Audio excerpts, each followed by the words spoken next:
আসসালামু আলাইকুম ওয়া রাহমাতুল্লাহ। প্রিয় দর্শক, মোনাজাত করার নিয়ম। শুরুতে কি পড়বেন, শেষে কি পড়বেন, কিভাবে দোয়া করবেন আপনি কি জানেন?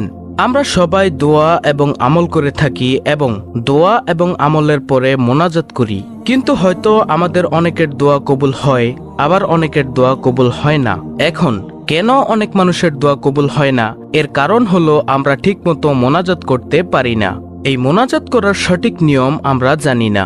প্রিয় দর্শক, তাই আমি আজকের এই ভিডিওতে মোনাজাত করার নিয়ম, শুরুতে কি পড়বেন এবং শেষে কি পড়বেন এবং কিভাবে দোয়া মোনাজাত করবেন তা আপনাদেরকে জানাবো ইনশাআল্লাহ।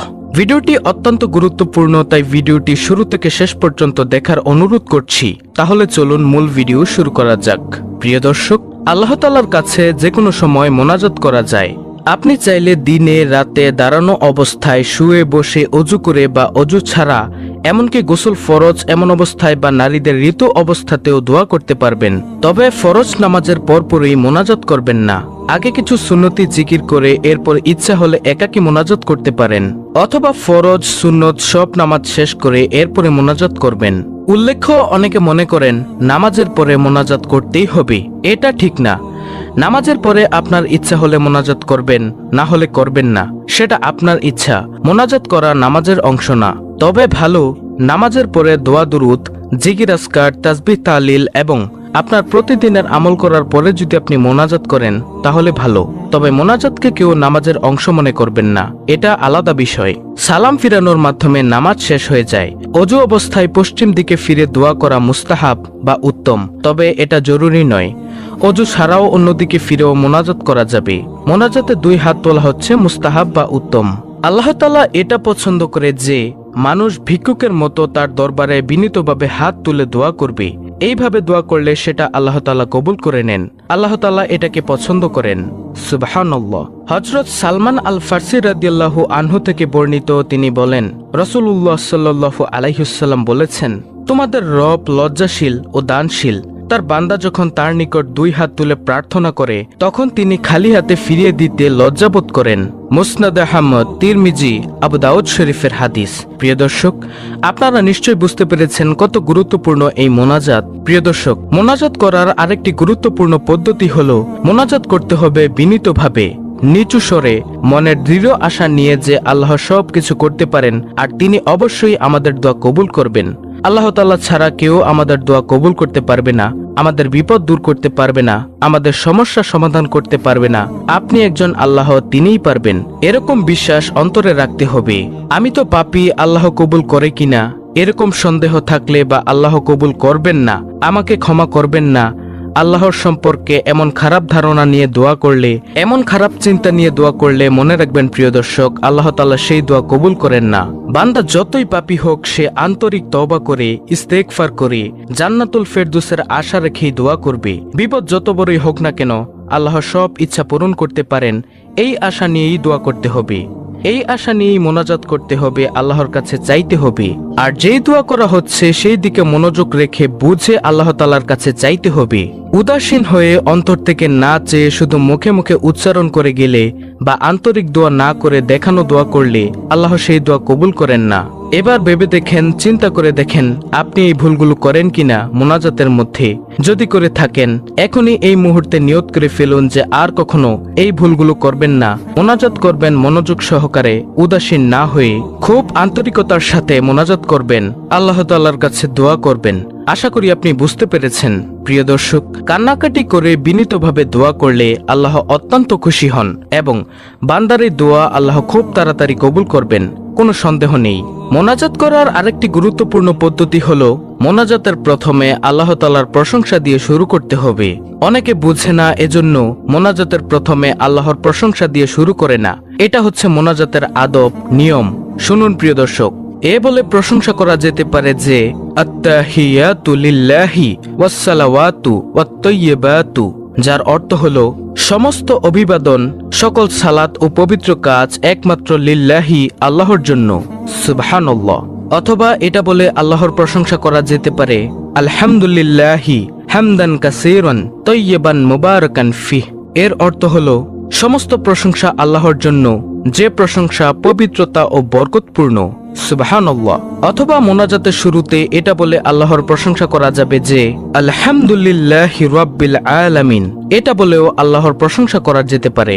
এটা হলো আদব। এর অর্থ হলো সমস্ত প্রশংসা আল্লাহর জন্য, যিনি জগৎসমূহের প্রতিপালক। প্রিয় দর্শক, এরকম যে কোনো এক বা একাধিক বা এরকম আল্লাহর জন্য প্রশংসামূলক অন্য বাক্য বলা যাবে মোনাজাতের শুরুতে।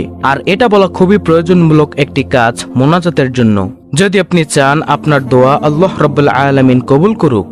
প্রিয় দর্শক, মোনাজাতের আরেকটি গুরুত্বপূর্ণ পদ্ধতি হলো, আদব হলো আল্লাহর প্রশংসার পরে রাসূল সাল্লাল্লাহু আলাইহি ওয়াসাল্লামের প্রতি দুরূদ পড়তে হবে।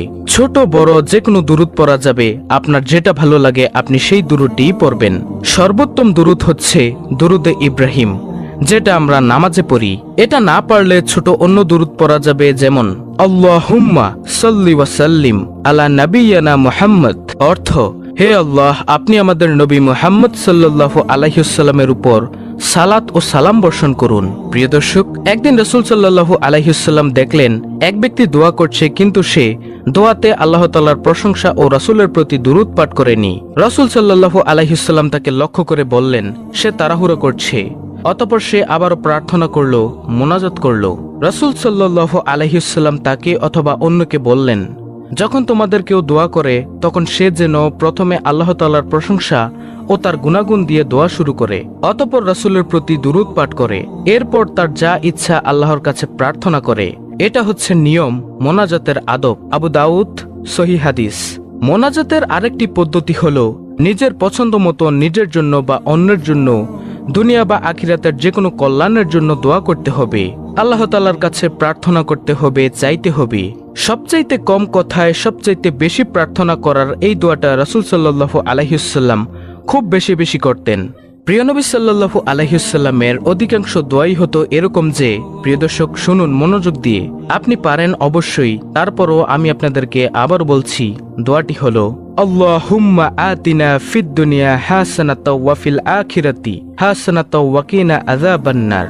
দোয়াটির অর্থ হলো, হে আল্লাহ, আমাদেরকে দুনিয়ার জীবনের কল্যাণ দাও এবং পরকালের জীবনেও কল্যাণ দান করো, আর আমাদেরকে জাহান্নামের আযাব থেকে বাঁচাও। আল্লাহুম্মা আমিন।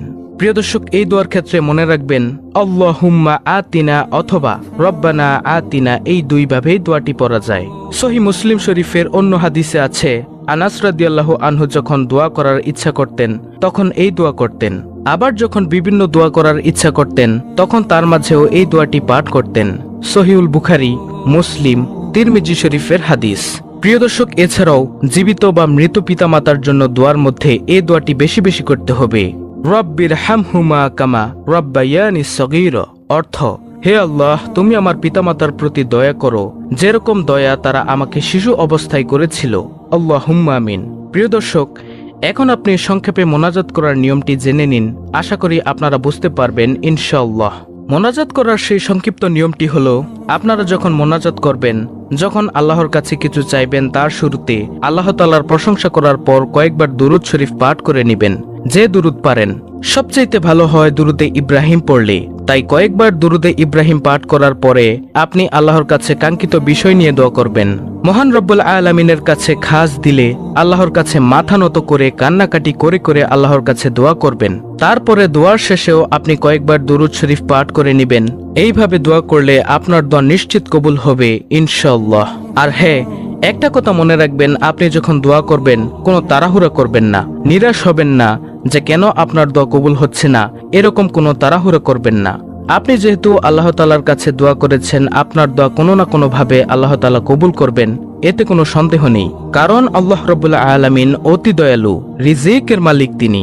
আমি আশা করি আজকের ভিডিওটি যেহেতু অনেক গুরুত্বপূর্ণ, তাই অনুরোধ করব ভিডিওটি শেয়ার করে সবাইকে শেখার সুযোগ করে দিন এবং আমাদের চ্যানেলে নতুন হলে চ্যানেলটিকে সাবস্ক্রাইব করে বেল বাটন অল বাজিয়ে দিন এবং ভিডিওতে একটি লাইক দিয়ে কমেন্টে আলহামদুলিল্লাহ লিখে আল্লাহর শুকরিয়া আদায় করুন।